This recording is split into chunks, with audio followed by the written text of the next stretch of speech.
तो भाई ब्राजील की नाव डुबा के नॉर्वे की नौका आगे बढ़ चुकी है क्वार्टर फाइनल्स पे।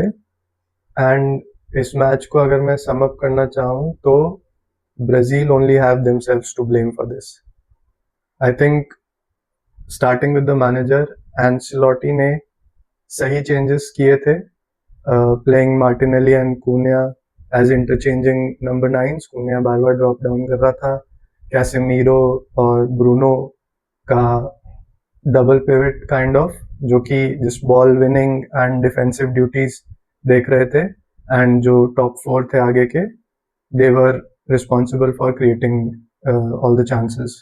And in that sense I don't think there can be any blame on Ancelotti for this loss, because अगर प्लेयर्स अपने चांसेस फिनिश नहीं करेंगे तो आई मीन मैनेजर और क्या ही कर सकता है इससे ज़्यादा। आई think Brazil had enough chances and opportunities to kill this game, and this game was an ideal example of how an elite striker can change the whole game for you. क्योंकि to be honest I don't think Norway कुछ बहुत ही spectacular खेल गई, ऐसा अपना life का best game खेल गई। हाँ, उनका गोलकीपर काफी अच्छा खेला, but it was a good game from there standards. But ऐसा कुछ नहीं था कि ब्राजील जैसे केप वर्डे अर्जेंटीना के against like probably the best game they ever play, वैसा कुछ कर दिया नॉर्वे ने। And even in the second half जब सब्स्टिट्यूशंस की बारी है, आई थिंक एंसेलोटी ने सारे सही डिसीजंस लिए मेरे हिसाब से, तो क्योंकि they were lacking that run from the striker, तो उसके लिए एंड्रिक को लाए। एंड देन ऑब्वियसली जैसे ही गेम थोड़ा और आगे बढ़ता गया तो उसके लिए वो नेमार को लेकर आए।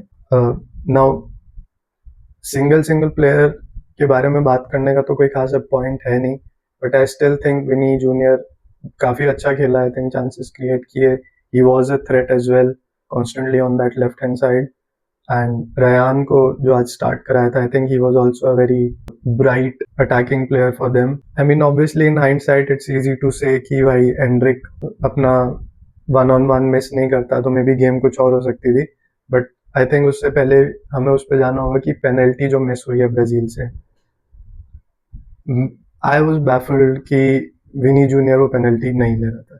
Okay, I understand the fact कि maybe sometimes it's too obvious कि भाई पेनल्टी विनीशियस लेगा just to throw the goalkeeper off, maybe कि कोई और आके ले ले, बट उसमें भी आई डोंट अंडरस्टैंड कि कूनिया ने क्यों नहीं ली वो पेनल्टी, या फिर मार्टिनेली ने क्यों नहीं ली। आई थिंक ब्रूनो के पास वो पेनल्टी क्यों गई? एंड ऑब्वियसली अगर वो गोल हो जाता तो नॉर्वे थोड़ा सा और खुलने की कोशिश करती, थोड़ा और अटैक करने की कोशिश करती, एंड उस पॉइंट पे ब्राजील के पास काउंटर पे गोल मारने की बहुत सारी अपॉर्चुनिटीज बनती। And I think Brazil is at its best when they are on a counter attack, right? I mean obviously in hindsight तो हमें पता ही है कि पेनल्टी मिस करी, अगर नहीं करी होती तो रिजल्ट और हो सकता था, बट एंड पेनल्टी मिस कोई भी कर सकता है, मेसी काफी पेनल्टीज मिस करता है, that's not an issue. But the fact कि किसी अटैकर ने वो पेनल्टी नहीं ली and they had Bruno take it, I don't understand वो decision at that point, especially in a knockout game like इस टाइप के चांसेस लेना। ऑब्वियसली अगर वो गोल स्कोर कर देता तो उसके बारे में कोई बात ही नहीं होती, बट देन अगेन वो अपॉर्चुनिटी ही क्यों देनी है? One of the attackers should have taken that penalty, and I think Vinicius should have stepped up and taken that penalty.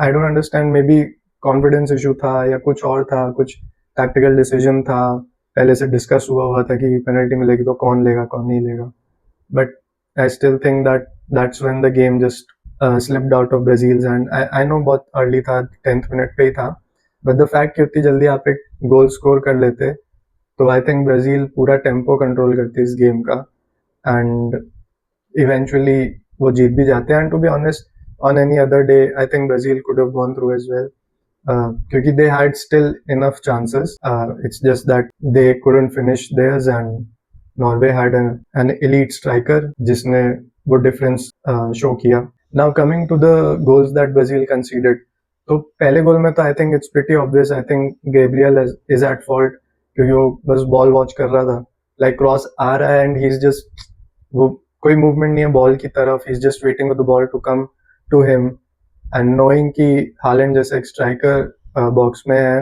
I think ये एक स्प्लिट सेकंड का जो डिसीजन था, just to wait for the ball to come rather than कि वो ball को attack करे, I think उसी में सारा खेल हो गया and Holland scored a very good header. I think for the second goal Brazil should be even more concern, क्योंकि चलो एक बार को समझ में आता है कि बॉक्स के बाहर है, Holland is not someone like Vinicius और समथिंग लाइक दैट कि ऐसा फेंट करेगा एंड ड्रिबल करके चला जाएगा आगे। बट द फैक्ट कि आपने उसको इतना टाइम एंड स्पेस दिया to pick a corner and knowing his quality, I don't understand कि किसी ने उसको क्लोज डाउन क्यों नहीं किया। I think Danilo was the closest one. वो बस वहाँ मूर्ति की तरह खड़ा था, जैसे ही हालैंड ने शॉट लिया वो कहते ही वो फिल्म फेयर का अवार्ड होता है ना, ऐसे ऐसे घूम गया, टांगों के बीच से बॉल चली गई, बात खत्म। I mean, really, Brazil just lost this game on those two moments. Really, this was a game of just moments. I don't think Norway कोई बहुत खतरनाक खेल गई. I think just Brazil was careless in these moments, and that cost them this match.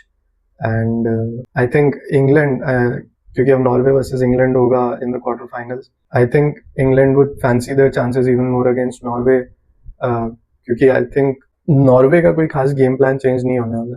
I think जैसे वो Brazil के against खेली थी वैसे ही वो इंग्लैंड के अगेंस्ट खेलेगी। And given how England has performed, I think हर मैच में they have improve something, and especially Mexico में जाके एस्टेका में मैक्सिको को हराना बहुत बड़ी बात है वो। या I mean you feel sad for Neymar, but honestly, like Brazil only had themselves to blame. I don't think they can really point any fingers on anyone else, and even I don't think they can point the finger at Ancelotti. I think he made all the correct decisions, but अगर players field पे perform नहीं करेंगे तो there's only so much a manager can do. तो आप लोग भी बताइए, आप लोगों को क्या लगता है इस गेम के बारे में?